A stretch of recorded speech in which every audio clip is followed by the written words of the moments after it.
नमस्कार, हर खबर देख रहे हैं आप। मैं हूं आपके साथ सृष्टि शुक्ला। रुक कर लेते हैं खबरों का। मुख्यमंत्री मनोहर लाल ने चंडीगढ़ में वीडियो कॉन्फ्रेंसिंग के जरिए जिला उपायुक्तों के साथ लैंड बैंक के संबंध में बैठक की। उन्होंने राज्य सरकार की लैंड बैंक नीति के तहत सभी जिला उपायुक्तों को जल्द से जल्द जिले की संपूर्ण भूमि का डेटा तैयार करने के निर्देश दिए। मुख्यमंत्री ने उपायुक्तों को निर्देश देते हुए कहा कि जिले की संपूर्ण भूमि, चाहे वो हरियाणा सरकार की मलकियत वाली भूमि हो या फिर निजी भूमि हो, उसका विस्तृत आकलन किया जाए। उन्होंने कहा कि स्वामित्व योजना, लार्ज स्केल मैपिंग योजना के तहत भूमि की मैपिंग की जा रही है और शहरी क्षेत्रों में ड्रोन मैपिंग का भी कार्य जारी है। जल्द से जल्द कार्य पूरा किया जाए, तभी जिले की वास्तविक भूमि का आकलन किया जा सकेगा। साथ ही बैठक के दौरान मुख्यमंत्री ने उपायुक्तों को निर्देश देते हुए कहा कि बरसात का मौसम अभी शुरू हुआ है और आगामी 2 महीने तक बरसात का मौसम रहेगा, इसलिए शहरी क्षेत्रों में जल भराव की समस्या उत्पन्न ना हो पाए, इसलिए सीवरेज और नालियों की सफाई साथ साथ करवाना सुनिश्चित की जाए।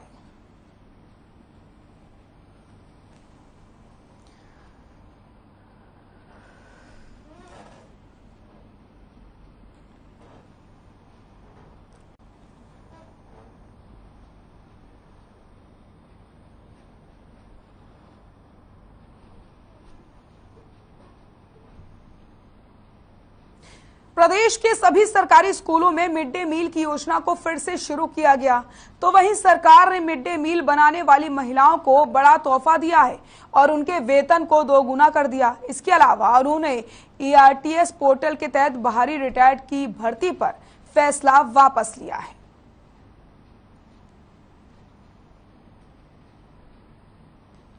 वो तो जिस प्रकार से पहले मिड डे मील बनता था उसी प्रकार से, जिस प्रकार से बढ़ता था उसी प्रकार से सारी प्रक्रिया उसी प्रकार से रहेगी। और जो मिड डे मील बनाने वाली विशेष करके महिलाएं थी, उनकी जो उनको मानदेय मिलता था वो कम, मतलब आज के हिसाब से कुछ कम था, तो सरकार ने उसको लगभग डबल करने का जो फैसला लिया, मैं समझता हूँ बहुत अच्छा है। उनको, गरीब लोगों को उसका लाभ होगा।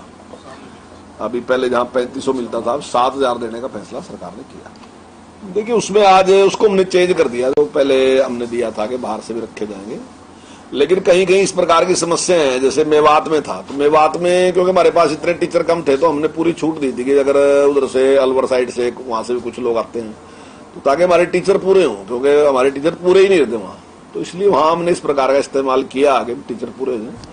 तो मैं समझता हूँ प्राथमिकता अपनी टीचर क्या कितनी 3 के साथ करी, 35 से 7 क्या।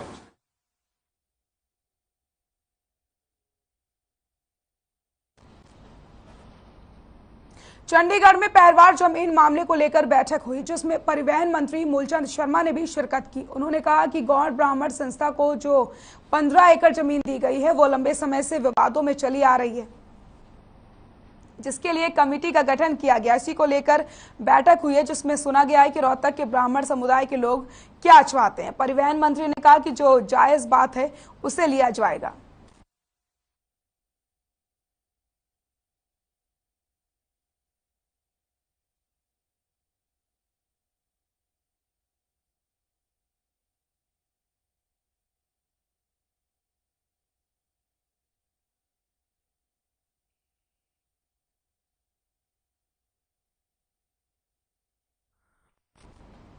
निकाय चुनाव में अभय चौटाला की ओर से पैसे बांटने के लगाए गए आरोप को लेकर बिजली मंत्री रंजीत चौटाला ने कहा कि मैंने अपने पिता चौधरी देवीलाल जी से राजनीति सीखी है, ओम प्रकाश और अभय चौटाला से नहीं। मेरा एक ही असूल है, ना मुझ पर कभी एलिगेशन लगा है और ना ही मेरे पिता पर कभी लगा था।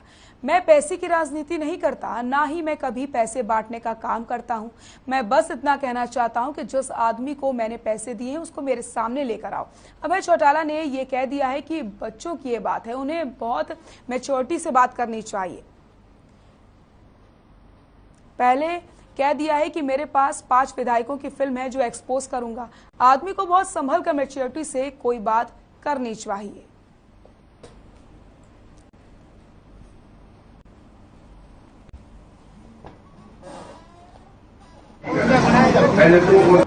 मैं जो देवलाल का बेटा हूँ, हमने उनसे राजनीति सीखी है। मैंने ओम प्रकाश जी से और अजय से, अभय से नहीं सीखी। अब तक आप भी सब जानते हैं, जिंदगी में एक असूल है, रणजीत सिंह पे कोई एलिगेशन नहीं लगता। ना मेरे बाप पे लगा था। मैं पैसे की राजनीति नहीं करता, ना पैसा बांटता, ना देता, ना खरीदता। जो कमाते हैं वो खर्च करते हैं। मैं अभय की बात पे कुछ नहीं कहना चाहूंगा। मैं एक ही कहूंगा कि अगर मैंने किसी को पैसा दिया है, वो कहता है कि ये है, तो उस आदमी को मेरे सामने लेके आ जाए, नहीं तो वो ये कह दे चाचा मेरे घर आ जाए, मैंने आदमी बुला लिया, उस आदमी को मेरे सामने पेश कर दे। हाँ जी, करें। इंटरनेशनल रेसलिंग खिलाड़ी शुभम उर्फ राव पृथ्वी सिंह की उसके ससुराल उत्तम नगर दिल्ली में जहरीला पदार्थ खाने से मौत हो गई। वहीं शुभम के परिजनों ने ससुराल के लोगों पर जहर देने का आरोप लगाया है, लेकिन पत्नी के परिवार के लोगों का कहना है कि उसने खुद जहरीला पदार्थ खाकर आत्महत्या की है। इस दौरान दिल्ली पुलिस ने मृतक खिलाड़ी के शव का पोस्टमार्टम करवाकर परिवार के लोगों को सौंप दिया है। वहीं उनके पैतृक गांव पृथ्वीपुरा में उनका दाह संस्कार किया जाएगा। आपको बता दें कि खिलाड़ी शुभम का मौत से पहले का एक वीडियो सामने आया जिसमें वो कुछ लोगों को अपनी मौत का जिम्मेदार ठहरा रहा है।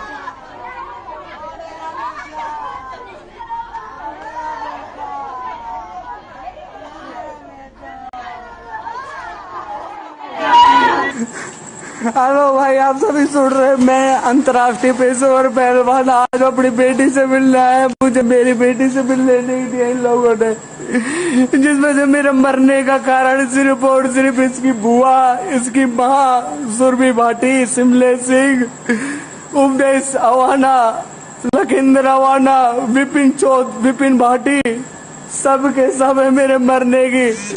और मैं 3 से यूपी भी गया, यूपी भी मुझे मारा कूटा इन लोगों ने। मेरी बेटी से मिलने नहीं दे रहे ये लोग। ये उनका उत्तम नगर में घर है, जिनके पास में आया इनके मकान मालिक मुझे घुसने तक नहीं दे रहे। देखो जी, कल घर से बता के गया था कि मैं ससुराल बेटी से मिलने जा रहा हूँ। तो वहाँ जाने के बाद अब 5-7 दिनों से उन मर्द वीरों में दोनों में थोड़ा झगड़ा चल रहा था। तो अपनी बेटी को मिलने के लिए गया था, बेटी को उन्होंने मिलाया नहीं। फिर उनका झगड़ा हुआ वहाँ, और उसमें उन्होंने वहाँ पॉइजन खिला दिया। कहाँ? उनके घर ससुराल वालों ने। जो इनकी वाइफ थी सुरभि भाटी, उनने, उनकी माँ और उनका एक भाई था साथ। अपनी बच्ची से मिलने के लिए गया था, वहाँ बैठाया, इसको चाय पानी दिया, उसमें जहर दे दिया तो ये तड़फड़ाने लगा तो इसको बाहर धकेल दिया। वहाँ धकेलने के बाद एक क्रेन वाला आया, उसने इसको संभाला और पुलिस में फोन किया, और उसने आखिरी तक हॉस्पिटल तक करता रहा, मारो मत, मुझे मारो मत, मेरी बेटी से मिला दो।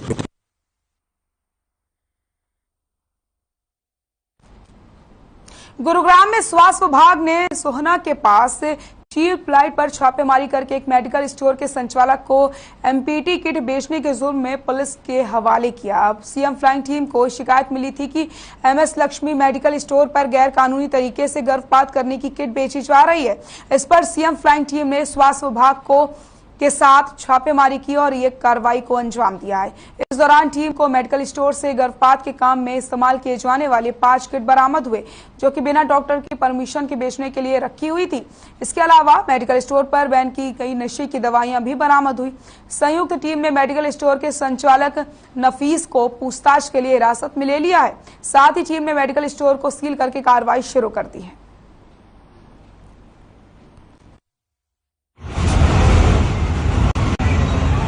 काफ़ी दिनों से हमें गुप्त सूचना मिल रही थी कि सोना में मेडिकल स्टोर हैं कुछ, जो कि अवैध तौर पे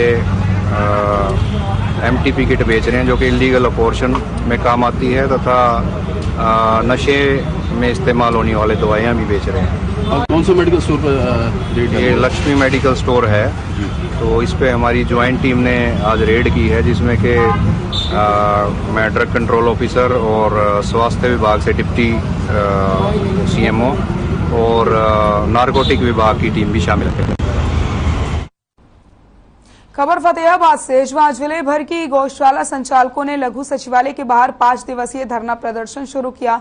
इस दौरान गौशालाओं को मिलने वाली अनुदान राशि बढ़ाने और गौशालाओं को पर्याप्त चारा उपलब्ध करवाने की मांग की गई। गौशाला संचालकों ने का कहना है कि सरकार 76 पैसे प्रति गाय के हिसाब से दे रही है, जो अपर्याप्त है। अनुदान की राशि 50 रुपए प्रति गाय दी जाए। वहीं सूखे चारे के दाम 1000 प्रति क्विंटल पहुंचने से चारा संकट गहरा हो गया है। मांगे नहीं मानी गई तो गौशालाओं से गायों को बाहर निकाल करके गौशालाओं की चाबियां प्रशासन को सौंप देंगे।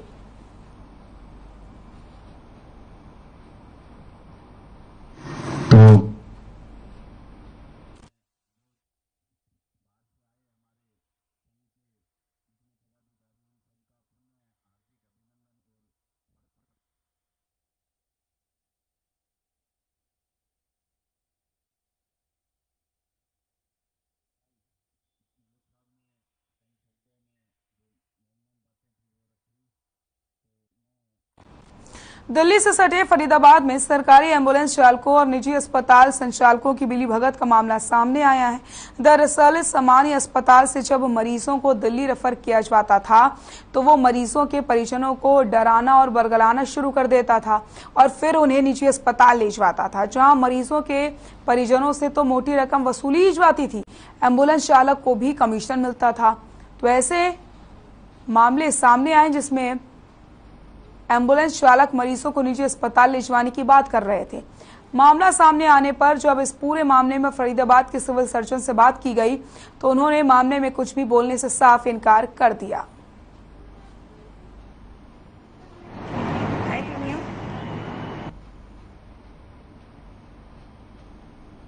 उन्होंने वहां से बोला कि एम्बुलेंस में ले जाओ और एम्बुलेंस वाले कह रहे वहीं पर आ जाओ।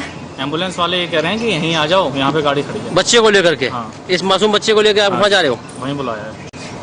इसकी ऑक्सीजन की जरूरत है बच्चे को तो? अब क्या बताएं, हमें तो ना उन डॉक्टरों ने बोला कि ऑक्सीजन लगवाना है इसको, न एम्बुलेंस वाले ने बताया। क्या बच्चा ले आओ? हाँ, बस बच्चा ले आओ और उन्होंने भेज दिया।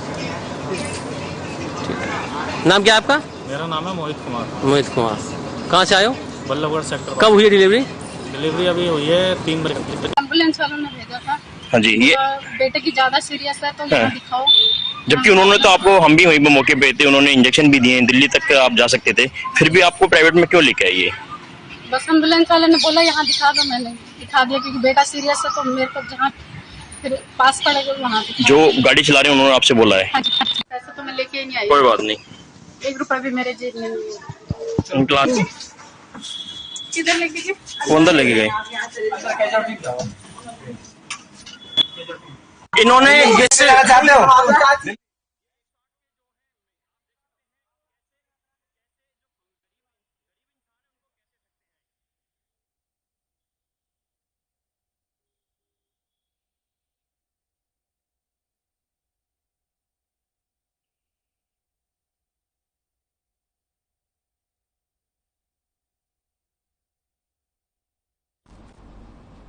आजादी के अमृत महोत्सव के तहत रेलवे की तरफ से बाइक रैली का आयोजन किया जा रहा है, जिसमें आपको बताते चलें रेलवे सुरक्षा बल के जवान बाइक रैली निकाल रहे हैं। इसी कड़ी में bike rally Rewari railway station पहुंची, जहां एएससी अवतार सिंह टूर ने फूल मालाओं से स्वागत करके रैली को आगे के लिए रवाना किया।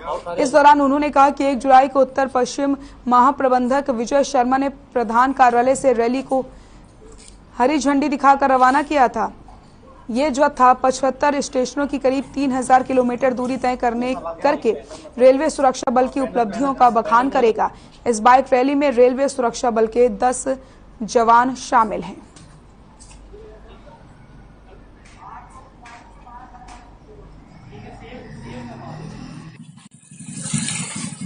सर, ये हमारा भारत का 75वां स्वतंत्रता दिवस जो मनाया जा रहा है, उसके उपलक्ष्य में रेलवे बोर्ड की तरफ से ये 75वां आज़ादी का अमृत महोत्सव मनाया जा रहा है, जिसके तहत रेलवे सुरक्षा बल के तहत कई कार्यक्रम किए जा रहे हैं। उसके अंदर एक मोटरसाइकिल बाइक रैली है जिसका मैं प्रतिनिधित्व कर रहा हूं, और हमारी रैली जयपुर से महाप्रबंधक महोदय द्वारा हरी झंडी दिखाकर रवाना की गई थी और कनकपुरा, बांदीकुई, अलवर, दौसा होते हुए सीधा हम यहाँ रेवाड़ियाँ हैं। अब रेवाड़ी से हमारा जो अगला पड़ाव होगा वो नारनौल का होगा। आज 5 जुलाई को ये जयपुर डिवीजन की आरपीएफ की जो टीम है, आज़ादी के महोत्सव के उपलक्ष्य में जो है एक मोटरसाइकिल रैली निकली है।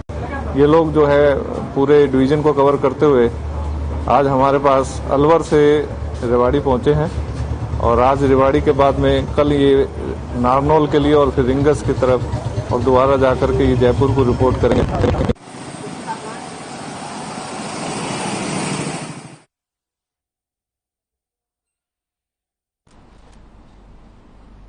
हरियाणा राज्य फार्मेसी काउंसिल के चेयरमैन धनेश अदलखा से ये मामला जुड़ा है, जिन पर रिश्वत लेकर के फार्मेसी के लाइसेंस जारी करने के आरोप में स्टेट विजिलेंस ने मामला दर्ज कराया, जिसके तहत 2 लोग गिरफ्तार हो चुके हैं, जबकि फार्मेसी के चेयरमैन पकड़ से बाहर हैं।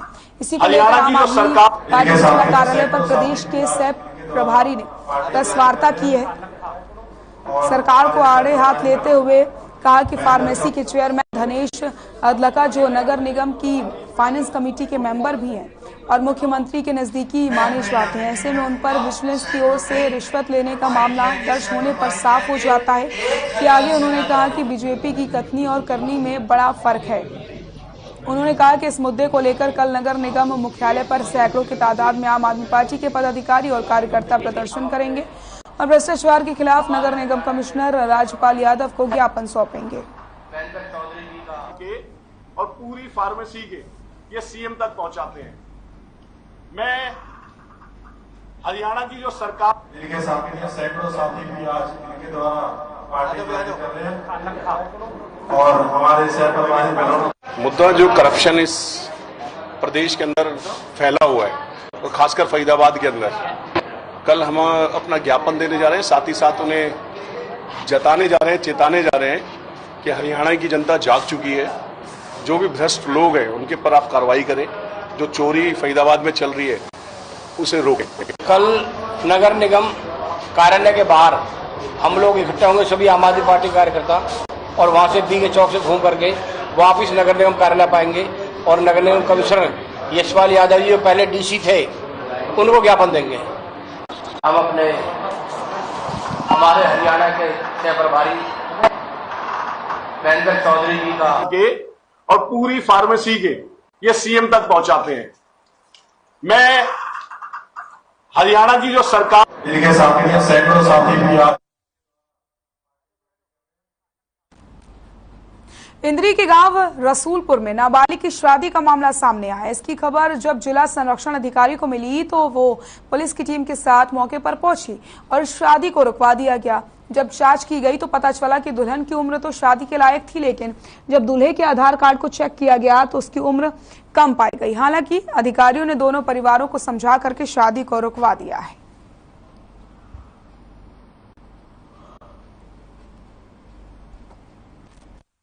आज ही मुझे सुबह एक फोन के माध्यम से सूचना प्राप्त हुई थी, जिसमें ये पता चला था कि इंद्री थाने के रसूलपुर गांव में एक नाबालिग का विवाह हो रहा है, जो कि मौके पर एसएचओ साहब के सहयोग से हम लोगों ने मौके पर इंद्री थाने की पुलिस को भेजा और पता चला कि जो लड़का है फिलहाल जो है वो आधार कार्ड के आधार पर अपने आप को नाबालिग वो खुद ही बता रहा है और उसका ये भी कहना है कि वो 8वीं कक्षा तक पढ़ा है, लेकिन आधार कार्ड में गलत उम्र लिख दी है।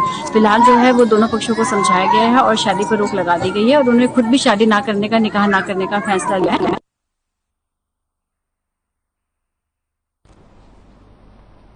एक और जहां प्रदेश सरकार भ्रष्टाचार के खिलाफ जीरो टॉलरेंस की बात कर रही है, तो वहीं दूसरी ओर पानीपत में इंस्टाफ विक्रेता जनता को लूटने का काम कर रहे हैं।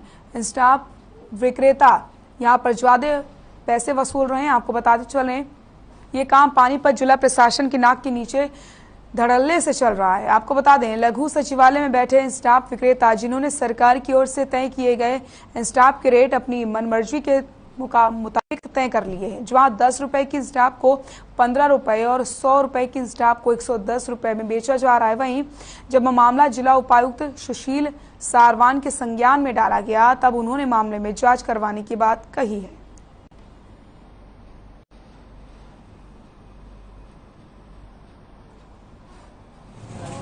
सर 15 का दे रहे थे जी पहले, तो अब तो 10 का दिया है जी हमें। तो कब से दिया है इन्होंने? सर मेरे अभी दिया है जी, पहले तो मेरे को, मैं तो अभी आया हूँ जी देने। हम लोग लगे, हमने देखा है। हाँ जी, पहले 5 रुपए छोड़े हैं जी जब आपने एक्शन लिया, नहीं तो 15 का तो दे ही रहते। अगर आप ना आते तो आप 10 का दिया है जी, एक्शन लिया तो आपने। तो ये 10 रुपए 15 रुपए लेते हैं, कई बार ले लेते हैं। ऐसा क्यों? इनको बताते नहीं है कि जब 10 रुपए की चीज है? नहीं बोलते हैं, ऐसा मिलता है फिर आओ चक्कर काटो जी। ये 15 का ही देते थे। आज हमने स्ट्रिंग किया, देखा इन्होंने, तो उसके बाद कम किया इन्होंने जी। 5 रुपए कम किए। 5 कम किए जी। 10 रुपए का स्टैम्प 10 में दे। मैंने वीडियो फुटेजेस देखे हैं और मैंने इंक्वायरी के लिए डीआरओ साहब को वो भेज दिए हैं। जैसे रिपोर्ट आएगी उस पर तुरंत एक्शन लिया जाएगा।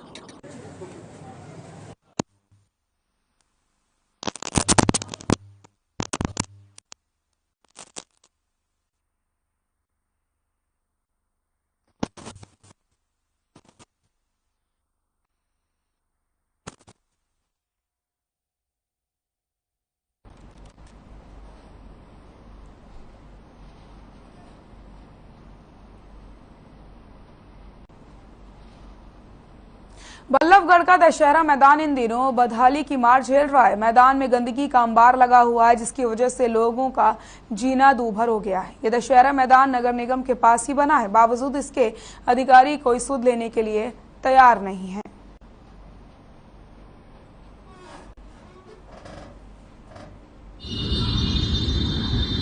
यहाँ का हम रहते हैं, सांस लेने में बीमारी का सामना करना पड़ता है, बुरी बदबू आती है।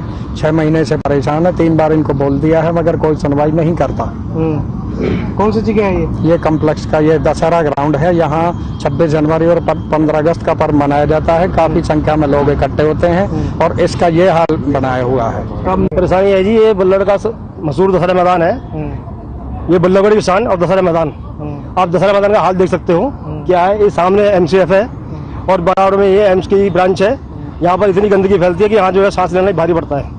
ये सामने हमारी मार्केट है, हमारी दुकानें हैं, लेकिन यहाँ कोई सुनवाई नहीं होती है।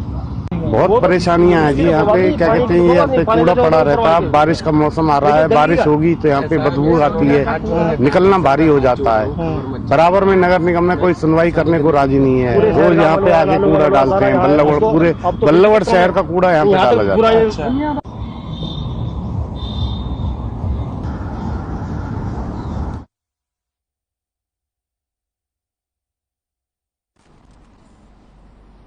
खबरों में फिलहाल के लिए इतना ही। देखते रहिए हर खबर। नमस्कार।